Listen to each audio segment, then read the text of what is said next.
السلام علیکم سر. وعلیکم السلام. علی شیر صاحب کیسے ہیں؟ الحمدللہ سر.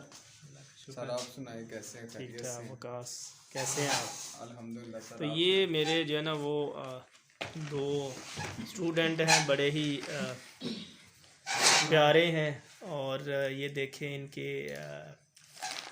چہرے سے دین کو بڑا سیکھنا چاہتے ہیں یہ، تو اس لیے آج میرے پاس آئے ہیں قرآن مجید کا ترجمہ سیکھنے کے لیے، جی کیونکہ ان کو یہ میٹرک سے پڑھنا شروع کیا. ہاں جی.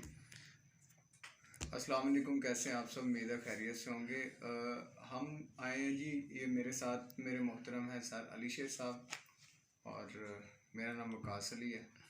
تو ہمارے پروفیسر ہیں جناب قبلہ پروفیسر عبدالغفار صاحب، ماشاءاللہ ایم اے انگلش میتھمیٹکس اور اس کے بعد ایم اے اسلامیات کے باکمال ٹیچر ہیں. یوں تو ساری کتابیں پڑھاتے ہیں لیکن یہ باکمال ٹیچر ہیں.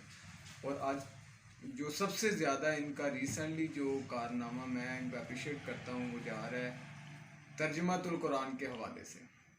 ماشاءاللہ قرآن کا ترجمہ تفسیر بڑے اچھے انداز میں سمجھا رہے ہیں. اللہ پاک مزید ان کے عمل میں، علم میں برکتیں، وسعتیں، رفتیں عطا فرمائے.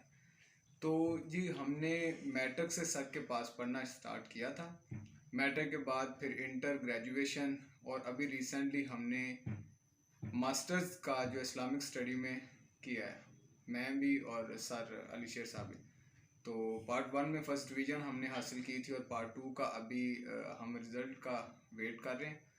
تو ویٹنگ رزلٹ کا ہم نے سوچا کہ اس جو یہ ڈیوریشن ہے اس میں ہم کیوں نہ کہ ترجمۃ القرآن کو سٹارٹ کریں، کیونکہ یہ ہماری ایک لگن ہے، شوق ہے.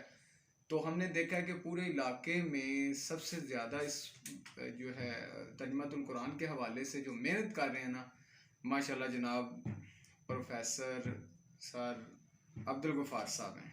تو اس لیے ہم ان کی خدمت میں حاضر ہوئے ہیں، اور ان سے ہماری مؤدبانہ اپیل ہے کہ ہمیں نا جتنی جلدی ہو سکتا ہے ہمیں یہ سٹارٹ کروائیں ترجمۃ القرآن، کیونکہ یہ زندگی کا ایک حصہ ہے.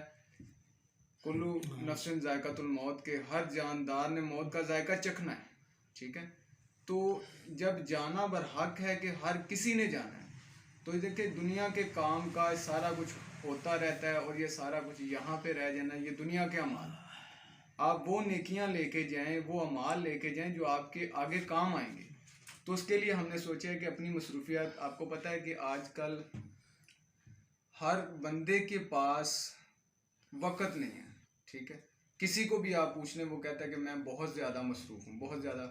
لیکن ان کی محبت ہے، ان کی دین کے ساتھ لگن ہے، شوق ہے کہ اپنا فری آف کاسٹ ٹائم نکال کے مختلف مدارس میں بھی پڑھا رہے ہیں، اور اس کے بعد یہ اکیڈمیز میں بھی پڑھاتے ہیں، اور فری آف کاسٹ جو ہے نا ترجمۃ القرآن کے حوالے سے بڑی اپنی خدمت سر انجام دے رہے ہیں. تو ہم بھی ان کے پاس پہنچے ہیں، تو اللہ پاک ہمیں بھی سیکھنے کی توفیق عطا فرمائے. تو اب سٹارٹ کرتے ہیں. ہم ان کے پاس آئے ہیں، کچھ کوسچن ہیں میرے. اچھا، اب کچھ علی شیر صاحب بھی اپنا انٹروڈکشن کروائیں. ایج تو ان کی مجھ سے زیادہ، لیکن میرے ہی یہ اسٹوڈنٹ ہیں. تو یہ دونوں بڑے ماہر ہیں، اور یہ خود بھی ٹیچر ہیں، اور ایل جی ایس میں ہیں. اور علی شیر صاحب جی آپ اپنا انٹروڈکشن کروائیں. اب آپ کہاں جاب کر رہے ہیں؟ ہاں جی، میں بیکن ہاسپٹلٹی میں جاب کر رہا ہوں as a science lab supervisor. اور سر سے ایف اے جب سے سٹارٹ کیا ہے میٹرک کے بعد سے لے کر ایف اے، پھر بی اے، اب ریسنٹلی ایم اے کے پیپر دیے. اور آج کل ہم فری تھے تو بڑا ہمیں شوق تھا کہ سر سے ذرا ترجمۃ القرآن سیکھیں. تو ہماری تھوڑی سی نالائکی کہ تھوڑا سا ہم لیٹ ہو گئے. تو رزلٹ بھی آنے والا ہے، تو ہمارا ہے کہ ٹارگٹ ہے کہ ہم ترجمۃ القرآن جو ہے اس کو ذرا محمد وقاص، آپ بتائیں کہ آپ کس ادارے میں ہیں اس وقت؟ سر میں ریسنٹلی جو ہے نا، پہلے تو میں بیکن ہاسپٹل برٹی کیمپس میں تھا، اور ابھی ریسنٹلی میں L G S Lahore grammar school جو جے ٹی کیمپس ہے، Johar town campus, A levels O levels campus, وہاں پہ کیمسٹری لیب انچارج ہوں. او لیولز کیمسٹری لیب ماشاء اللہ، انچارج، ماشاء اللہ. اور ریسنٹلی ابھی میں وہاں پہ ہی ہوں. یہ میرے کامیاب جو ہے نا وہ اسٹوڈنٹس ہیں، اور جو لاہور کے بڑے ادارے ہیں وہاں پر یہ جو ہے نا ٹیچرز یعنی لیب اسسٹنٹ ہیں، لیب کے ایکسپرٹ ہیں، پریکٹیکلز وغیرہ جو بھی ہوتے ہیں او اے لیول کے، اس کے علاوہ میٹرک ایف ایس سی، اس میں بھی یہ جو ہے نا وہ اپنے جو ہے نا پریکٹیکلز جو ہے نا وہ پرفارم کرواتے ہیں اسٹوڈنٹ کو۔ تو اب ہم جو ہے نا وہ تھوڑا سا کرتے ہیں، پڑھتے ہیں قرآن مجید کے بارے میں، تو اس کے بارے میں آپ کے ذہن میں کوئی کویشچنز ہیں تو وہ سر فرسٹ آف آل تو میں پوچھنا چاہوں گا کہ دیکھیں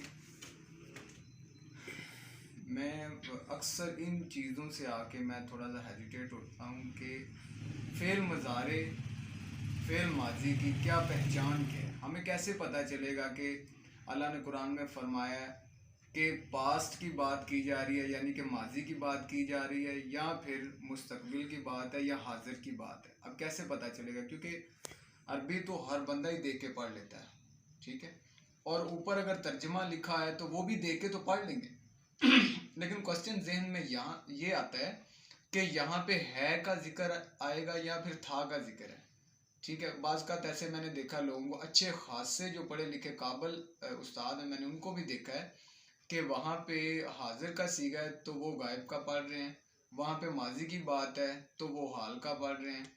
تو ان چیزوں کے بارے میں تھوڑا خود بذات خود ہیزیٹیشن ہے مجھ میں، اس کو میں دور کرنا چاہتا ہوں۔ باقی مزید آپ سے اور بھی بہت کچھ سیکھنا ہے، ابھی پورا ترجمے کے حوالے سے بڑی چیزیں ہیں ایسی جو ہم سیکھیں گے۔ تو یہ میرا جو ہے نا انیشل پوائنٹ پہ میرا یہ تھا کہ ماضی، مضارع، حاضر ان کی کیا علامات ہیں، تو اس پہ تھوڑا سا آپ روشنی ڈالیں، اس کے بعد پھر سیکنڈ کوسچن میں آپ۔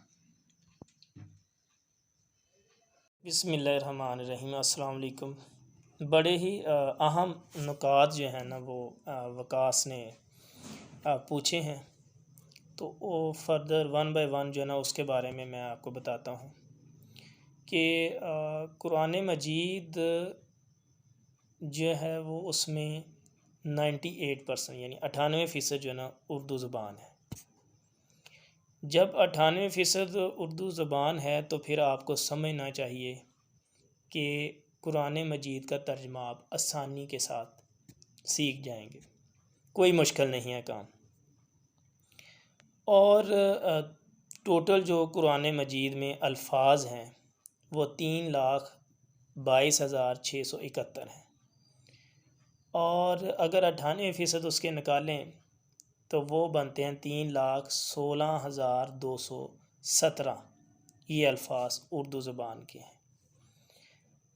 4,840 جو ہے نا وہ بار بار ریپیٹ ہوتے ہیں، انا، انا، انما، قد، لقد، الذین، یا ایھا الذین آمنوا، یا ایھا الناس، وہ، یہ بار بار جو ہے نا وہ اس میں دہرائے جاتے ہیں۔ باقی جو جن چند الفاظ کو سمجھنا ہے وہ پورے قرآن مجید میں تقریباً 1618 الفاظ بنتے ہیں، تو یہ آپ سمجھیں۔ تو اس میں اگر آپ نے قرآن مجید کا آسانی کے ساتھ ترجمہ سمجھنا ہے نا، تو آپ کو جس دن پتہ چل جائے گا نا کہ اس میں اردو زبان کے کون سے الفاظ ہیں یا کون سی علامات ہیں، ان کو الگ کریں، تو آپ اس کا ترجمہ جو ہے نا وہ آسانی کے ساتھ جو ہے نا سیکھ جائیں گے۔ اب کویشچن جو ہے پوچھا ہے وقاص نے کہ فعل مضارع کیا ہے، اور یہ فعل مضارع کی علامات بھی تقریباً ہر آیت میں جو ہے نا وہ آتی ہیں، اور یہ 4 علامات ہیں۔ یہ 4 علامات کون سی ہیں؟ پہلی علامت ہے الف۔ اگر الف کسی بھی لفظ کے شروع میں آئے تو اس کا مطلب میں، ویسے اس کا کیا بھی ہوتا ہے لیکن یہاں پر اس کا مطلب ہے میں، فعل مضارع کے طور پر آئے گا۔ تو فعل مضارع کا ترجمہ کرتے ہیں کہ میں کھاتا ہوں یا میں کھاؤں گا، میں جاتا ہوں یا میں جاؤں گا۔ اسی طرح اگر شروع میں علامت نون کی آ جائے تو اس کا مطلب ہوتا ہے ہم۔ اسی طرح شروع میں علامت آئے تا تو اس کا مطلب ہوتا ہے تم یا آپ، تقدمو۔ اسی طرح چھوٹی یا اگر شروع میں آئے تو اس کا مطلب وہ ہوتا ہے، وہ سنگولر ہو یا پلورل ہو، واحد ہو یا جمع ہو۔ تو یہ 4 علامتیں آپ نے کسی بھی لفظ کے شروع میں یہ 4 علامتیں اور آخر میں 3 علامتیں، واو الف، واو نون اور یا نون آپ الگ کر لیں تو یہ جو درمیان میں جو لفظ نکلے گا وہ اردو زبان کا ہوگا۔ تو یہ آج میں نے فعل مضارع کا بتایا۔ پھر آئندہ کسی بھی لیکچر میں، نشست میں آپ کو جو ہے نا وہ کسی اور اس کے ماضی کے بارے میں بتائیں گے، فعل امر کے بارے میں، فعل نہیں کے بارے میں بھی آپ کو بتائیں گے۔ لیکن یہ آپ نے بیسیکلی فعل مضارع کو اور 4 علامتیں واو الف، واو نون، یا نون، کوئی بھی لفظ ہے اس کے آخر میں 3 علامتیں واو الف، واو نون یا نون کی علامت آئے گی تو وہ جمع کی علامت ہوگی۔ اگر یہ 3 علامتیں نہیں لگی آخر پر تو وہ لفظ واحد ہے، اگر یہ تینوں لگی ہوئی ہیں تو وہ جمع کا ہے۔ تو آج آپ کو یہ 2 چیزیں میں نے بتائی ہیں۔ تو مزید اس طرح کے آپ ویڈیو دیکھنے کے لیے ہمارا جو چینل ہے اے جی بائی بوڑھے والیہ، اس کو لائک کریں، سبسکرائب کریں۔ اگر کوئی کویشچن پوچھنا ہے تو وہ کمنٹ باکس میں پوچھ سکتے ہیں۔ خدا حافظ۔